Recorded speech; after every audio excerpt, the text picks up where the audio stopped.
Қайырлы күн баршаңызға, менің каналыма қош келдіңіздер. Бүгін сіздермен өте тойымды, дәмді болып шығатын тауық еті қосылған бәліш дайындаймыз. Пирогымыздың қамырын дайындайтын боламыз. Бізге қажет заттар сары май, айран, тоз, қамыр қопсытқыш, ұн және жұмыртқа қосамыз. Таза ыдысымызға ұнымызды саламыз. Үстінен сары майды саламыз. Сары майымыз қатты жұмсақ болмау қажет. Және ұн мен сары майды біріктіріп, крошка жасаймыз. Үстінен қамыр қопсытқышты салып, және тұзды да салып жібереміз.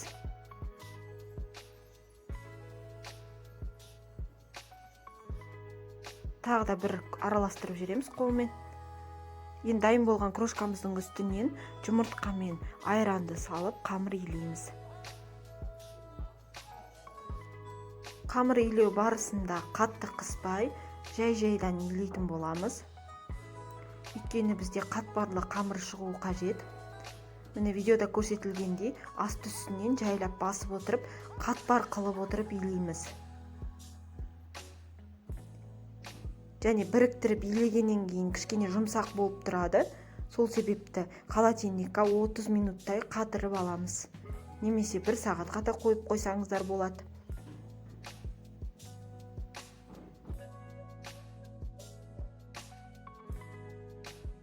Мінекей қамырымыз дайын болды. Осындай қылып илейміз, қатты біріктірмей.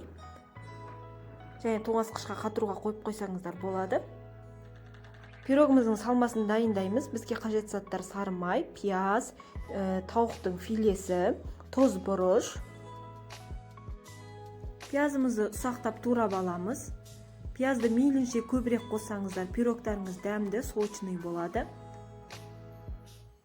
Сондықтан өз қалауларыңызға қарай көбірек қылып қоссаңыздар да болады.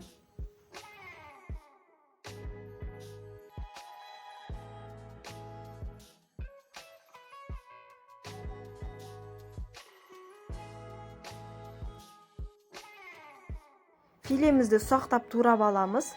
Турау барысында байқастап көріңіздер, арасында кішкене сүйектер болуы мүмкін, алып тастаңыздар. Туралған пиязымыздың үстінен тауық етін салдық, үстінен тұз бұрышты салып, жақсылап араластырып жібереміз. Осымен біздің пирогымыздың салмасы дайын. Енді пирогымызды жасауға кірісеміз.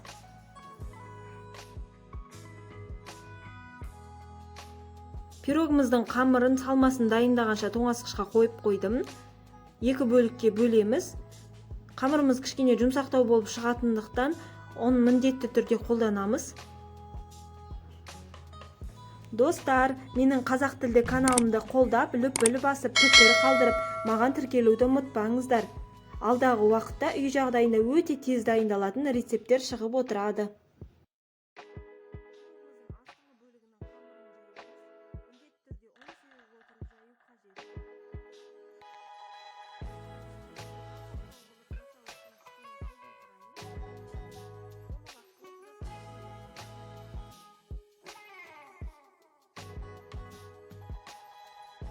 Мінекей қамырымды осындай қылып жайып алдым. Алдын ала листімізға пергамент төсеп дайындап қоямыз. Үстінен қамырды бірден саламыз.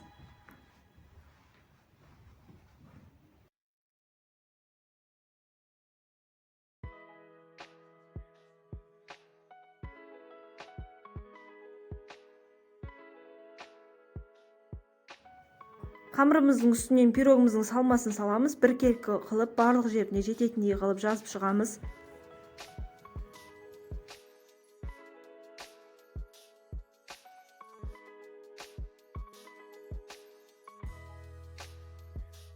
Пирогымызды тауық етінен дайындағандықтан кішкене құрғақ болып кетуі мүмкін. Сол себепті осылай сары май салып жібереміз.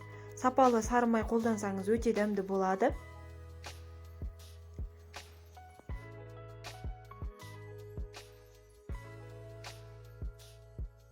Қамырдың екінші бөлігін жайып дайындап алдым. Енді пирогымыздың бетіне қойып жабатын боламыз. Шеттерін қысып шығамыз.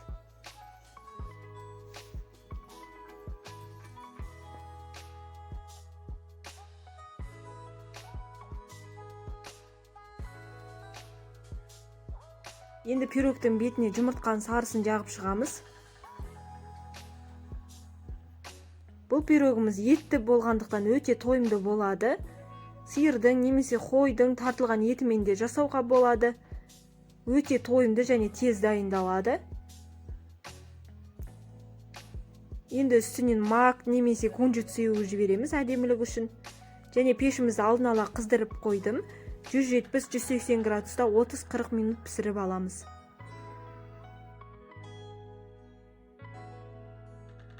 Мінекей біздің тойымды, өте дәмді сочный етті бәлішіміз дайын болды. Сіздерге кесіп көрсете алмадым, себебі заказға жасаған болатымын. Осы жасаған әдісім сіздерге ұнаса лүпіл басып, пікір қалдырып маған тіркеліп кетіңіздер. Видеоны соңына дейін тамашалап, менімен бірге болғаныңызға рахмет.